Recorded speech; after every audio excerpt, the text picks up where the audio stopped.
السلام عليكم ورحمة الله وبركاته. إن الحمد لله نحمده ونستعينه ونستغفره ونعوذ بالله من شرور أنفسنا ومن سيئات أعمالنا.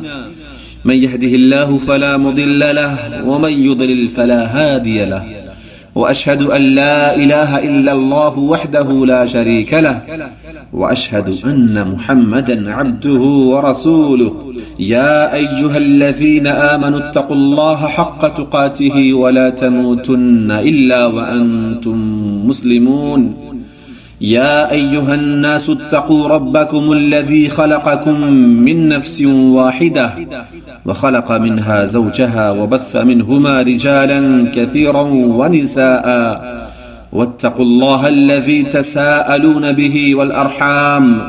إن الله كان عليكم رقيبا.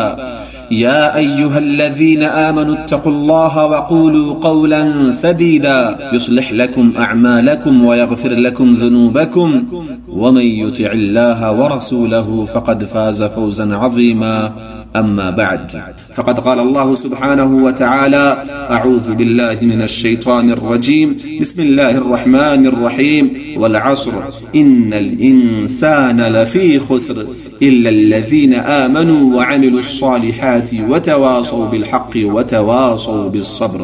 رب اشرح لي صدري ويسر لي أمري واحلل عقدة من لساني يفقه قولي. رب زدني علما. سامعین کرام، دینی و ملی بھائیوں، بزرگوں اور میری ماؤں اور بہنوں، میں نے پچھلے ہفتے سورۃ العصر کی سورہ عصر کی تفسیر شروع کی تھی. بہت ساری باتیں میں نے اس پروگرام کے اندر، پچھلے پروگرام کے اندر جو کہ 14 جون کو نشر ہوا تھا، اور چونکہ پروگرام کا وقت بہت محدود ہے اس لیے میں نے یہ کہہ کر کے کہ باقی باتیں دوسرے درسوں میں ہوں گی، یہ کہہ کر کے میں نے اپنی بات ختم کر دی تھی. تو آج انشاءاللہ العزیز آج پھر میں سورۃ العصر کی تفسیر لے کر کے آپ کی خدمت میں حاضر ہوں. باقی باتیں آج ہوں گی، اور پھر اگر کچھ باتیں باقی رہتی ہیں تو انشاءاللہ اگلے درسوں میں ہوں گی. سامعین کرام، میں نے پچھلے ہفتے یہ بتایا تھا کہ سورۃ العصر قرآن کریم کی 114 سورتوں میں سے 103 نمبر کی سورت ہے، جو کہ 30ویں پارے کے اندر موجود ہے. اس سورت کی تلاوت بھی کی تھی اور اس کا ترجمہ بھی کیا تھا. آئیے آج پھر میں اس سورہ کی تلاوت کرتا ہوں اور اس کا ترجمہ اور تفسیر کرنے کی کوشش کرتا ہوں. اللہ سے دعا کرتا ہوں کہ اللہ رب العالمین مجھے صحیح کہنے اور مجھ سمیت آپ تمام لوگوں کو اس پر عمل کرنے کی توفیق دے. آمین. اعوذ باللہ من الشیطان الرجیم. بسم اللہ الرحمن الرحیم. والعصر ان الانسان لفی خسر الا الذین آمنوا وعملوا الصالحات وتواصوا بالحق وتواصوا بالصبر. اس سورت کے اندر اللہ نے فرمایا: زمانے کی قسم، بے شک بالیقین انسان سراسر نقصان میں ہے، سوائے ان لوگوں کے جو ایمان لائے اور نیک عمل کیے اور جنہوں نے آپس میں حق کی وصیت کی اور ایک دوسرے کو صبر کی نصیحت کی. میں نے پچھلے ہفتے یہ بتایا تھا کہ اس سورہ کے اندر اللہ نے عصر کی یعنی زمانے کی قسم کھائی ہے، اور اللہ رب العالمین اپنی مخلوق میں سے جس کی بھی چاہے قسم کھائے، کیونکہ اللہ رب العالمین جو چاہتا ہے کرتا ہے. اللہ رب العالمین سے کوئی سوال نہیں کرنے والا اور نہیں یہ کہنے والا کہ اللہ نے ایسا کیوں کیا اور اللہ نے ایسا کیوں نہیں کیا. میں نے یہ بھی بتلایا تھا کہ یہ بات اللہ کے ساتھ خاص ہے، لیکن ہم جو مخلوق ہیں اللہ کی، ہم جو مسلمان ہیں، ہمارے لیے ضروری ہے کہ ہم صرف اور صرف اللہ کی قسم کھائیں، اللہ کے دوسرے ناموں اور اللہ کی صفات کی قسم کھائیں. جیسے اللہ کی قسم، رحمان کی قسم، رحیم کی قسم وغیرہ وغیرہ جو کہ اللہ کے نام ہیں. اسی طریقے سے اللہ کی صفتیں، جیسے اللہ کی قدرت کی قسم، اللہ کی عزت کی قسم وغیرہ. لیکن ہمارے لیے ہرگز یہ جائز نہیں ہے کہ ہم اللہ کے علاوہ، اللہ کے ناموں کے علاوہ، اللہ کے صفتوں کے علاوہ اور کسی چیز کی قسم کھائیں. ہم کسی مخلوق کی قسم نہیں کھا سکتے، نہ ماں کی قسم، نہ باپ کی قسم، نہ کسی فرشتے کی قسم، نہ کسی نبی کی قسم، نہ کسی اپنے عزیز کی قسم، نہ بچے کی قسم، نہ بیوی کی قسم، نہ اور کسی کی قسم، کسی کی ہم قسم نہیں کھا سکتے۔ اگر ہم کسی کی قسم کھاتے ہیں تو یہ شرک ہے، اور میں نے اس کی تفصیل بتلائی تھی، میں دوبارہ اس تفصیل میں نہیں جاؤں گا۔ پھر میں نے یہ بتلایا تھا کہ اللہ نے عصر کی قسم کھائی تو عصر سے کیا مراد ہے؟ کچھ لوگوں نے عصر کا وقت لیا اور زیادہ لوگوں نے اس سے مراد زمانہ لیا کہ اللہ نے زمانے کی قسم کھائی ہے، یعنی وقت کی قسم کھائی ہے۔ اور میں نے بتلایا تھا کہ وقت کی کیا اہمیت ہے، اور یہ جو ہماری زندگی ہے بہت محدود زندگی ہے، ہم محدود وقت دے کر کے ایک خاص زمانہ دے کر کے بھیجے گئے ہیں، اور یہ زندگی اتنی اہم ہے کہ اللہ رب العالمین ہم سے اس زندگی کا حساب و کتاب لے گا۔ اس لیے ہمیں اس زندگی کو لا یعنی کاموں میں، غلط کاموں میں نہیں گزارنی چاہیے، بلکہ اللہ کی عبادت اور اللہ کی اطاعت اور اللہ کی خوشنودی کے کاموں میں گزارنی چاہیے۔ اور یہ بتلایا کہ اللہ رب العالمین نے زمانے کی قسم کھا کر یہ بتلایا ہے اس مبارک سورہ کے اندر کہ سارے کے سارے انسان نقصان اور گھاٹے میں ہیں، لیکن اللہ رب العالمین نے کچھ خاص قسم کے لوگوں کو اس نقصان اور گھاٹے سے الگ کیا، اور یہ فرمایا کچھ لوگ ایسے ہیں جو کہ نقصان اور گھاٹے میں نہیں ہیں، اور یہ وہ لوگ ہیں جو ایمان لائے۔ ایمان کن چیزوں پر لائے؟ ایمان ان چیزوں پر لائے کہ جن چیزوں پر ایمان لانا ان کے لیے ضروری ہے، کہ جن چیزوں کو انہوں نے دیکھا نہیں، کہ جو غیب کی چیزیں ہیں ان اندیکھی چیزوں پر وہ ایمان لائے۔ وَعَمِلُوا الصَّالِحَاتِ، اور ایمان لانے کے بعد وہ نیک عمل کیے، ہر وہ کام کیے اور وہی کام کیے جو اللہ رب العالمین کو پسند ہیں، جن کاموں کا اللہ نے حکم دیا ہے اپنی زبانی قرآن کریم کے اندر، اپنے رسول کی زبانی حدیثوں کے اندر، اور پھر خود تو ایمان لائے، ایمان لا کر کے نیک عمل کیے، اور نیک عمل کر کے نیک عمل کو، ایمان کو اپنے ہی تک محدود نہیں رکھے، بلکہ انہوں نے اس ایمان کی لوگوں کو دعوت دی، اعمال صالحہ کی، نیک کام کی لوگوں کو بھی دعوت دی۔ وَتَوَاصَوْا بِالْحَقِّ، کہ وہ ایمان لانے کے بعد، نیک عمل کرنے کے بعد آپس میں ایک دوسرے کو حق کی نصیحت کرتے ہیں، حق کی وصیت کرتے ہیں، حق بات کی، سچی بات کی، دین اسلام کی، نیک کاموں کی ایک دوسرے کو وصیت کرتے ہیں، نصیحت کرتے ہیں۔ وَتَوَاصَوْا بِالصَّبْرِ، اور پھر خود بھی صبر سے کام لیتے ہیں۔ دنیا کے اندر انہیں جن مصائب و مشکلات کا سامنا ہوتا ہے ان مصائب و مشکلات پہ خود بھی صبر کرتے ہیں۔ نیکیاں کرنے کی راہ میں، اللہ کے دین پر چلنے کی وجہ سے، مسلمان ہونے کی وجہ سے ان کو جو پریشانیاں لاحق ہوتی ہیں، پریشانیاں پہنچتی ہیں، اور خود بھی ان پریشانیوں پر صبر کرتے ہیں۔ وَتَوَاصَوْا بِالصَّبْرِ، اور ایک دوسرے لوگوں کو بھی، اپنے دوسرے بھائیوں کو بھی، اپنے دوسرے رشتہ داروں کو بھی، اور دوسرے کو بھی وہ صبر کی تلقین کرتے ہیں، صبر کی نصیحت کرتے ہیں، صبر کی دعوت دیتے ہیں، صبر کی وصیت کرتے ہیں۔ معلوم ہوا کہ وہ لوگ ہلاکت میں ہیں، بربادی میں ہیں، خسارے میں ہیں، نقصان میں ہیں، کہ جو اللہ کو نہیں مانتے، اللہ کے دین پر نہیں چلتے، نیک عمل نہیں کرتے، جب تک زندہ رہتے ہیں ان کے دن و رات سخت محنت کرتے ہوئے گزرتے ہیں، اور پھر اللہ سے دوری ان کی بنی رہتی ہے، اللہ کے غضب کے شکار رہتے ہیں، دنیا کے جھمیلوں میں پڑے رہتے ہیں، دنیاوی زندگی کے اندر مست رہتے ہیں، دنیا کمانے کے اندر لگے رہتے ہیں، انہیں آخرت کی فکر نہیں ہوتی، عاقبت کی فکر نہیں ہوتی، انہیں اس کا خیال نہیں ہوتا کہ انہیں اس دنیا کے اندر کیوں بھیجا گیا ہے۔ دنیا کے اندر بھیجے جانے کا جو مقصد اساسی ہے کہ اللہ رب العالمین نے جو ہمیں دنیا کے اندر بھیجا ہے وہ یہ کہ اللہ رب العالمین کے بتائے ہوئے طریقے کے مطابق ہم زندگی گزاریں۔ ان لوگوں کو اس مقصد اساسی کا کوئی پاس نہیں ہوتا، کوئی لحاظ نہیں ہوتا، دنیا کی زندگی میں مست رہتے ہیں، اچانک موت آتی ہے اور مرنے کے بعد بھی انہیں نہ آرام نصیب ہوتا ہے، نہ ہی راحت نصیب ہوتی ہے، بلکہ وہ جہنم کا ایندھن بنتے ہیں، جہنم میں ان کو جگہ ملتی ہے، جہنم کے وہ مستحق قرار پاتے ہیں۔ لیکن اس کے برعکس جو لوگ اللہ پر ایمان لاتے ہیں اور اللہ نے جن چیزوں پر ایمان لانے کا حکم دیا ہے ان چیزوں پر ایمان لاتے ہیں، نیک عمل کرتے ہیں، ان کی دنیاوی زندگی چاہے جیسی بھی پریشانی مشقت میں گزری ہو، لیکن موت کے بعد وہ بہرحال ابدی نعمتوں میں، ہمیشہ رہنے والی نعمتوں میں، اور جنت کی پرآسائش زندگی میں، اور جنت کی من پسند زندگی میں ہوں گے۔ اوہ جنت کی ہمیشگی والی نعمتوں اور جنت کی پرآسائش آرام والی من پسند والی زندگی سے بہرور ہوں گے، وہ اس لیے کہ انہوں نے اللہ پر ایمان لایا اور اللہ کے بتائے ہوئے طریقے پر چلے، نیک اعمال کیے، اللہ کی شریعت کی پابندی کی۔ اللہ رب العالمین نے جن کاموں سے رکے رہنے کا حکم دیا ہے، جن کاموں سے بچے رہنے کا حکم دیا ہے، ان سے وہ بچتے رہے، اللہ کی حرام کردہ چیزوں سے وہ بچتے رہے، خود بھی بچے، دوسروں کو بھی بچنے کی تلقین کرتے رہے، اور جو مصائب و آلام ان پر آئے، ان مصائب پر، ان مصیبتوں پر، ان پریشانیوں پر وہ صبر کرتے رہے، خود بھی صبر کیے اور دوسرے بھائیوں کو بھی صبر کی تلقین کرتے رہے۔ شریعت اسلامیہ کے جو احکام ہیں، فرائض ہیں، ان پر عمل کرنے میں انہوں نے صبر کیا۔ گناہوں سے بچنے کے لیے انہوں نے گناہوں سے بچنے میں صبر کیا، یعنی بہت سارے گناہ کے کام ایسے تھے کہ جن سے بچنا ان کے لیے بہت مشکل تھا، جن میں وہ بہت آسانی سے پڑ سکتے تھے، لیکن اس کے باوجود بھی انہوں نے صبر کیا اور صبر کر کے ان گناہوں سے وہ بچے رہے۔ وہ دنیا کی جو لذتیں ہیں، دنیا کی خواہشات ہیں، ان لذتوں اور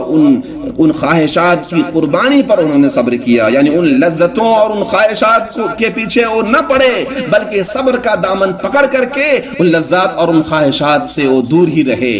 میرے پیارے بھائیوں اور بہنوں، میں نے پچھلے ہفتے یہ بھی بتایا تھا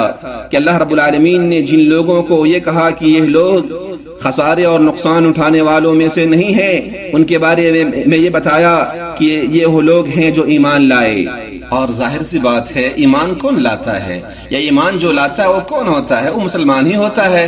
اور شریعت کا ایک قاعدہ یہ ہے کہ قرآن و حدیث میں جہاں کہیں بھی اگر اکیلے اسلام کا ذکر ہو، اسلام لانے کا ذکر ہو، یا ایمان اور ایمان لانے کا ذکر ہو، یا احسان کا ذکر ہو، تو اس سے مراد اسلام بھی ہوگا، ایمان بھی ہوگا اور احسان بھی ہوگا۔ اسلام اور ایمان اور احسان یہ اسلام کے مراتب ہیں، اسلام کے درجے ہیں۔ شریعت اسلامیہ کے 3 درجے اور 3 مرتبے ہیں، جن کا ذکر حدیث جبریل کے اندر کیا گیا ہے۔ میں انشاءاللہ اس حدیث کو پڑھ کر کے اس کا ترجمہ سناؤں گا۔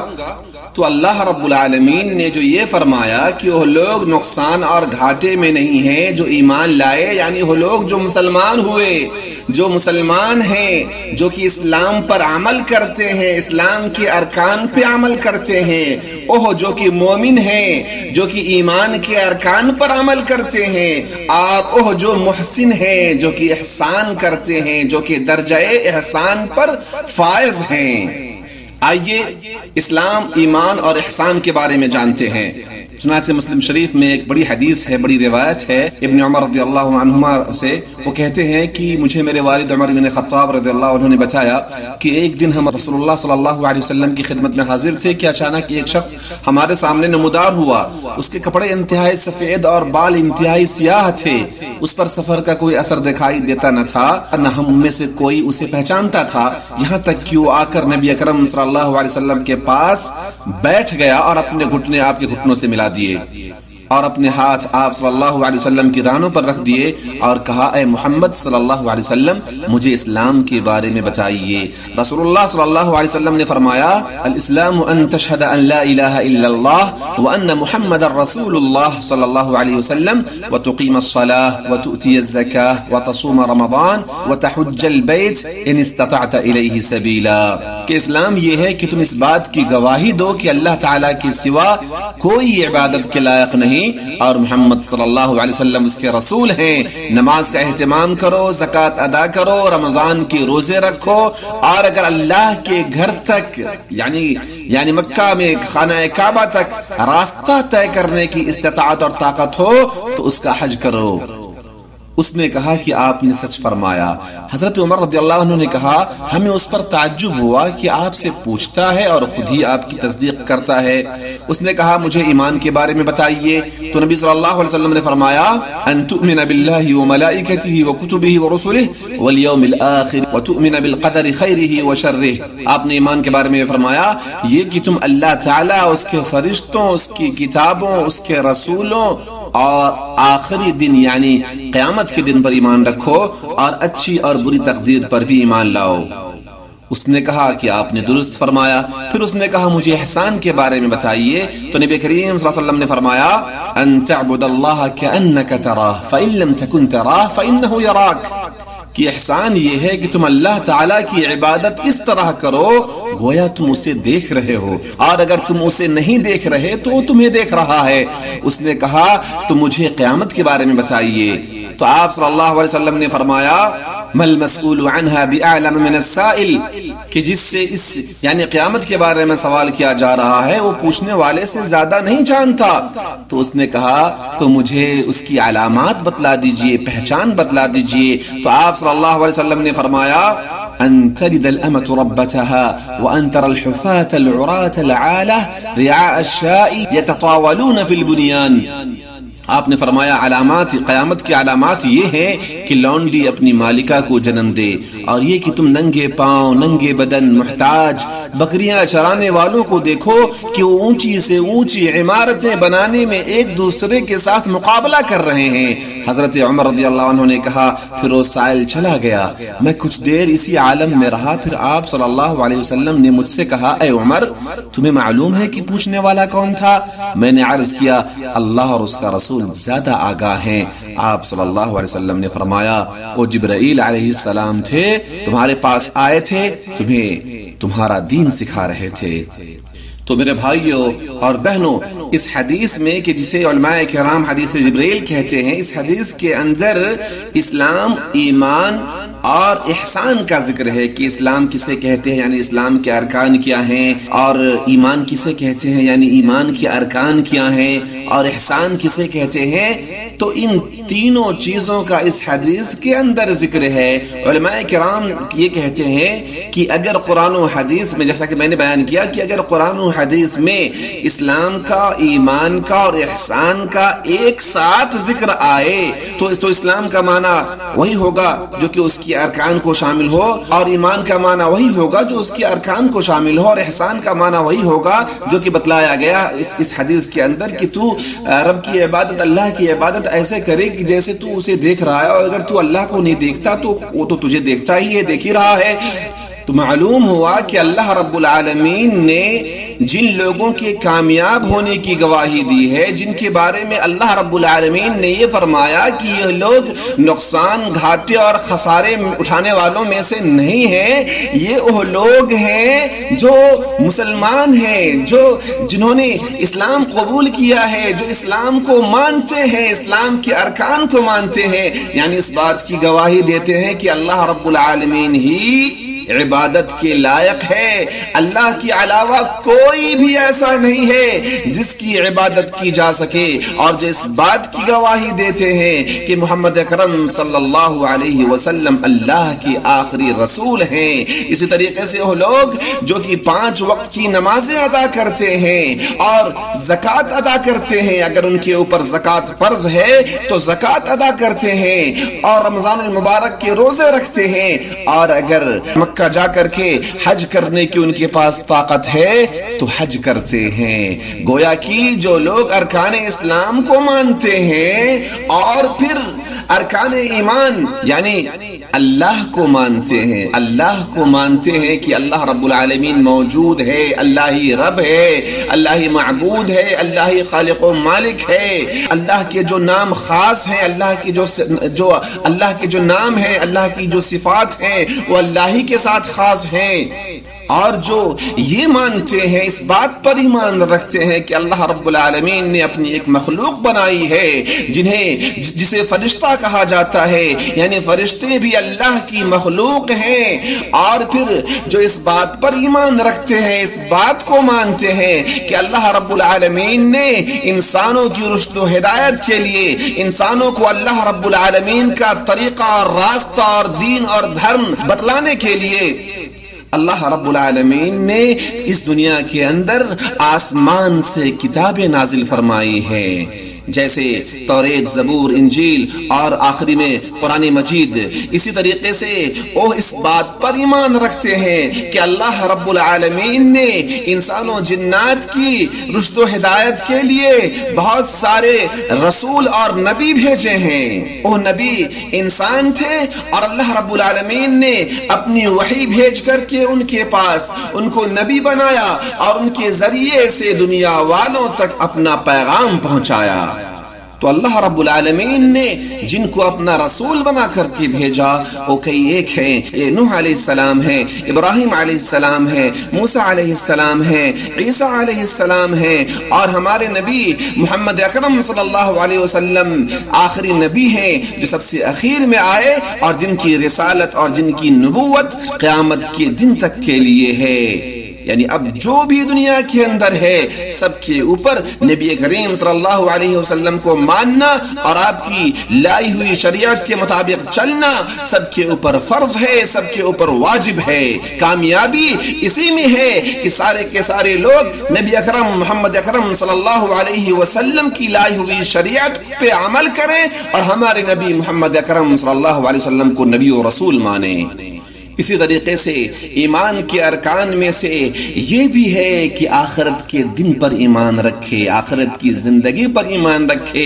کہ ایک دن قیامت آنی ہے، لوگوں کو اپنے کیے کا حساب کتاب دینا ہے. پھر جو لوگ اللہ کے محبوب اور چہیتے بندے ثابت ہوں گے، جو اللہ کے اطاعت اور عبادت گزار بندے ہوں گے، اللہ انہیں جنت میں جگہ دے گا. اور جو اللہ کے نافرمان ہوں گے، جنہوں نے اللہ کو نہ مانا ہوگا، اللہ کی عبادت نہ کی ہوگی، اللہ کی شریعت پہ، اللہ کے دین پر عمل نہ کیا ہوگا، اللہ رب العالمین اسے جہنم میں جگہ دے گا، اسے جہنم میں ڈالے گا، جہنم اس کا ٹھکانہ ہوگا.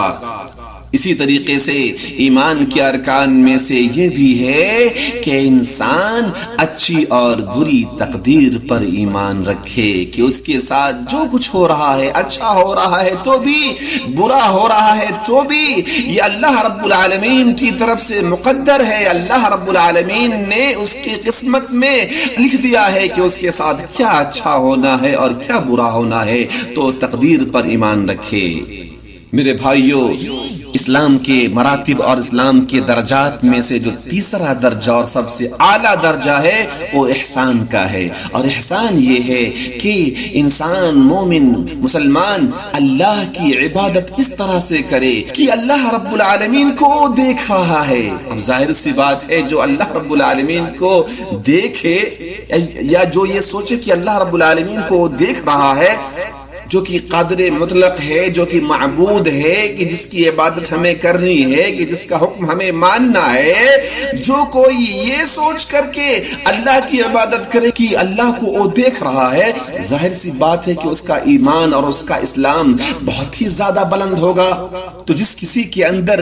یہ کیفیت پیدا ہو جائے کہ وہ اللہ کی عبادت اس طرح سے کرے کہ گویا کہ وہ اللہ کو دیکھ رہا ہے، اور اگر وہ اللہ کو نہیں دیکھتا تو اس میں تو کوئی شک نہیں کہ اللہ تو اسے دیکھ ہی رہا ہے، تو اسے احسان کہتے ہیں. سامعین کرام، تو اسلام کے یہ جو درجات اور اسلام کے یہ مراتب ہیں، ان کو میں نے بہت ہی اختصار کے ساتھ بیان کیا.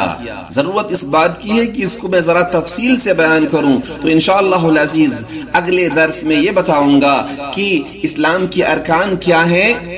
اور اسلام کا معنی مطلب کیا ہے، اور اللہ کی گواہی دینے کا کہ اللہ ہی معبود برحق ہے اس کا مطلب کیا ہے، اور نبی صلی اللہ علیہ وسلم کو نبی ماننے کا مطلب کیا ہے.